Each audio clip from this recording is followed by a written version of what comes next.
Breaking news from around your world on this Monday, March 25th, 2019. I'm Larry Rice. Special Counsel Robert Mueller and his team did not find evidence that President Donald Trump or his associates conspired or coordinated with Russia on Moscow's 2016 election meddling. Attorney General William Barr, the top U.S. law enforcement official, released a 4-page summary of the findings of a 22-month investigation that detailed Russian interference in the 2016 U.S. election, but said the special counsel had concluded that Trump's campaign did not conspire with Moscow. In a summary of the report, Barr said that Mueller did not draw conclusions on whether Trump tried to obstruct justice by hindering the investigation, and he and the Deputy Attorney General, Rod Rosenstein, determined that Mueller's team did not uncover sufficient evidence to justify charging Trump with obstruction. On Sunday, Trump said Mueller's report was a complete and total exoneration. Meanwhile, House Judiciary Committee Chairman Jerry Nadler said the Department of Justice must release all of the information cited in the Mueller report, something President Trump said he would fully support. Nadler told Fox News Sunday that generally the Justice Department is correct to avoid making evidence public when an individual won't be charged, but that since the administration has said that a sitting president can't be indicted, the policy should not apply to information about President Trump.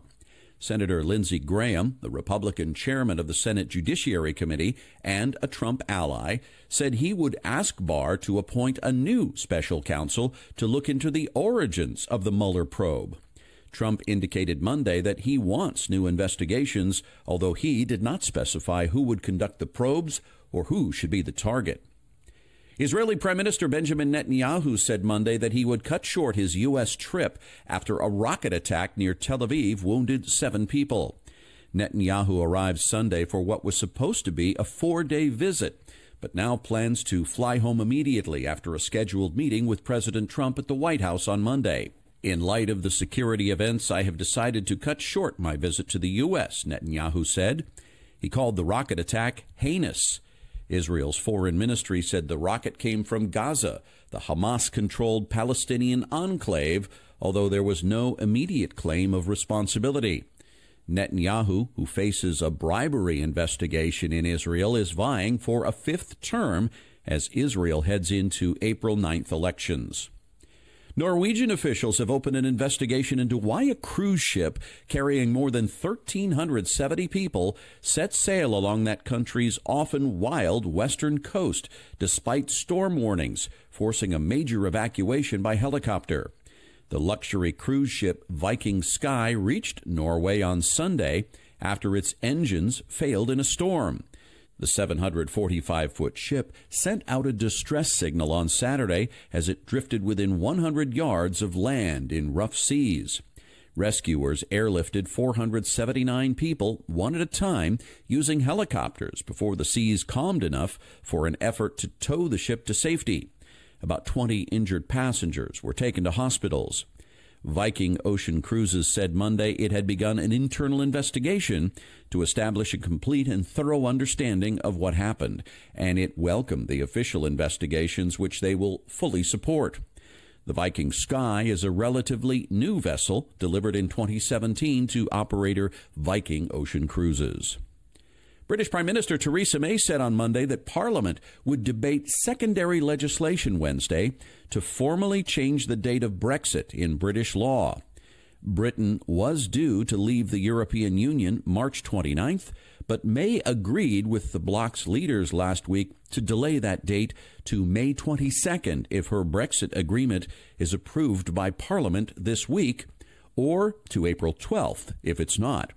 May earlier told Parliament the exit date had already been changed in international law, and so if Parliament did not pass this legislation, it would cause legal confusion and damage uncertainty, but would not impact the date of Brexit. Meanwhile, organizers say 1 million people took to the streets of London for an anti-Brexit demonstration over the weekend. The Put It to the People March, which demanded that Parliament grant a second EU withdrawal referendum, is considered one of the biggest protests in British history, despite Prime Minister May saying earlier this week that she believed the British people did not support a new referendum. May, who has been unable to secure a withdrawal agreement, has faced renewed calls for her resignation. Hackers were able to deliver malware to the more than 1 million plus Asus computer owners last year by hijacking that company's software update system. Moscow-based cybersecurity provider Kaspersky Lab said the attack took place between June and November last year and was used to deliver a software update with a backdoor that would give hackers access to infected machines. Kaspersky said in a blog post, "We are not able to calculate the total count of affected users based only on our data. However, we estimate that the real scale of the problem is much bigger and is possibly affecting more than 1 million users worldwide." Cybersecurity company Symantec said it was also able to identify the attack against Asus users.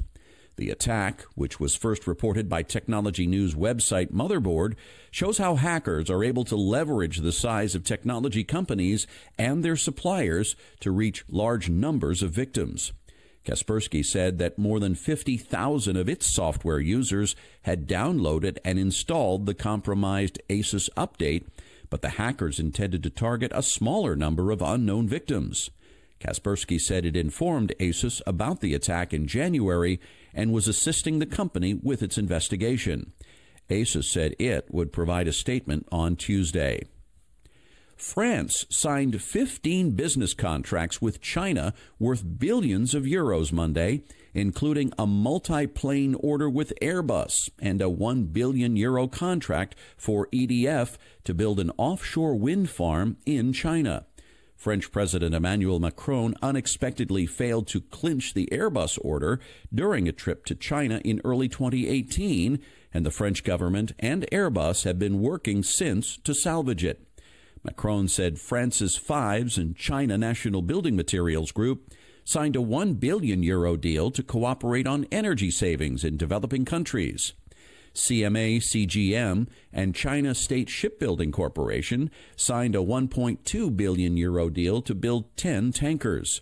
The two sides also agreed to lift an embargo of French poultry exports. The deals are part of a package of trade deals coinciding with a visit to Europe by Chinese President Xi Jinping. Airbus declined to comment. China has become a key hunting ground for Airbus and its leading rival, Boeing, thanks to surging travel demand. But the outlook has been complicated by Beijing's desire to grow its own industrial champions and, more recently for Boeing, the U.S.-China trade war. Apple CEO Tim Cook announced a number of new and enhanced services Monday, but no new products. Apple has announced that it's launching its own credit card, Apple Card, and it will be both an iPhone and physical version, which will launch in the U.S. in the summer. The iPhone version includes a 2% cashback incentive on each purchase, has no late fees, annual fees, or international fees. Apple also revealed a new streaming service. Called Arcade, it will be a new area on the App Store, and the subscription will allow full run of its library.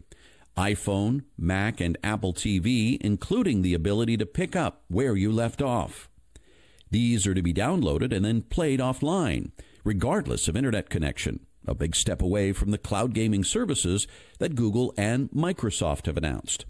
The firm also revealed a news service, Apple News Plus, which will include more than 300 magazine titles, including Marie Claire, Vogue, New Yorker, Esquire, National Geographic, and Rolling Stone. Apple said the LA Times and the Wall Street Journal will also be part of the platform. It added that its services will not track what users read or allow advertisers to do so. Cook said it's a change of direction for the 42-year-old tech giant, working on new services, not just new devices. And that's your update for this Monday, March 25th, 2019. I'm Larry Rice. Thanks so much for listening, and I hope you have a wonderful week.